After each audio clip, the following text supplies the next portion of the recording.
All right, kids, we're working to bring our video series to a close, and in this episode, we're going to be working on the clear to close, the most important step in the closing process, if not the closing itself. So first, what is the clear to close? This means that the buyer's lender has met all of the necessary conditions that its underwriting department has set forth to be 100% done with that underwriting process and ready to actually fund the loan. The mortgage lender has previously issued the mortgage commitment, but those mortgage commitments typically come with a bunch of different contingencies that have to be satisfied both by the buyer and by you, the seller, before the clear to close can actually be issued.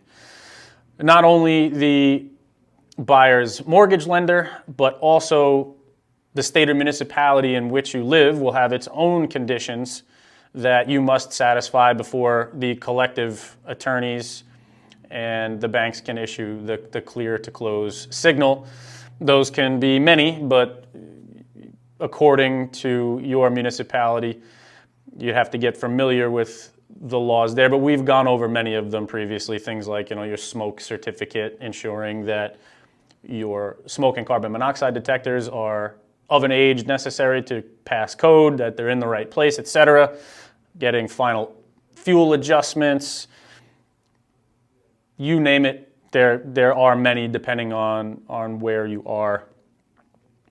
So consider those, make sure you're communicating as often as possible with everybody involved, both attorneys and the buyer's bank, to make sure that those contingencies are met, and you will walk closer to the clear to close, whether it's title deficiencies being corrected, whether it's things that came up in the appraisal or the inspection that now need to actually be repaired if it wasn't just credits that you offered.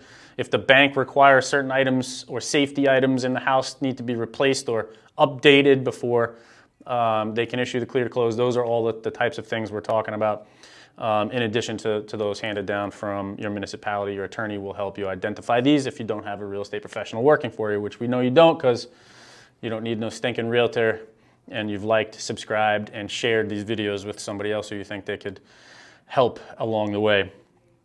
Now, from the contingencies being satisfied, we would then move toward the attorneys involved and the mortgage lender creating the CDs, or the closing disclosures. You can think of these like a giant, long, itemized receipt of all the different credits and debits on either side. There'll be individual closing disclosures issued, one to the buyer, one to the seller, and your attorney, typically your realtor as well, but your attorney will review these figures with you either prior to or on the day of closing, especially if you're doing an independent closing with your attorney outside of a meeting with the buyer. Typically, your attorney is going to go over this with you at that time, being that there's going to be 24 to 48 hour window before the buyer actually signs and the sale is consummated. There's time for correcting of any mistakes. Now, cue in on those mistakes. These closing disclosures, being a full itemized receipt of everything that's gone on in this transaction, is a big spot where mistakes could be identified. And we want to move as swiftly as we can from mortgage commitment to clear of contingencies to closing disclosure and closing. As we already understand from previous videos, the length of time that a real estate transaction takes to consummate is just going to cost you more money, Mr. and Mrs. Seller, so we want to get it done lickety-split. So if there are any issues found on these closing disclosures, they need to be rectified immediately. Human beings, as we just said in the previous video, are fallible. I just attended a seller side closing only a couple of weeks ago where the lady of the pair that owned the home visited with their attorney to fill out their closing documents, separate from the gentleman of the pair who owned the home. When the gentleman of the pair arrived to sign his closing documents, the same closing documents that his wife signed, he realized that literally every one of them had a mistake in their last name spelling. Simple items like that we feel are kind of ridiculous for an attorney to pass over. Sometimes it can just happen. People are busy, they're rifling through paperwork, trying to get their jobs done. Your real estate professional has got your best interest in mind, where an additional layer of scrutiny, where another professional layer of attention being paid to your best interest being satisfied in the best way possible. Without us present, it's going to be on you. Attorneys do a lot of closings, especially very busy, prolific attorneys. Hopefully you read the reviews and you picked an attorney that's really got their head screwed on straight, but it's up to you to really review your documentation and to make sure that it is correct. Hopefully you move past that point without too much hemming and hawing.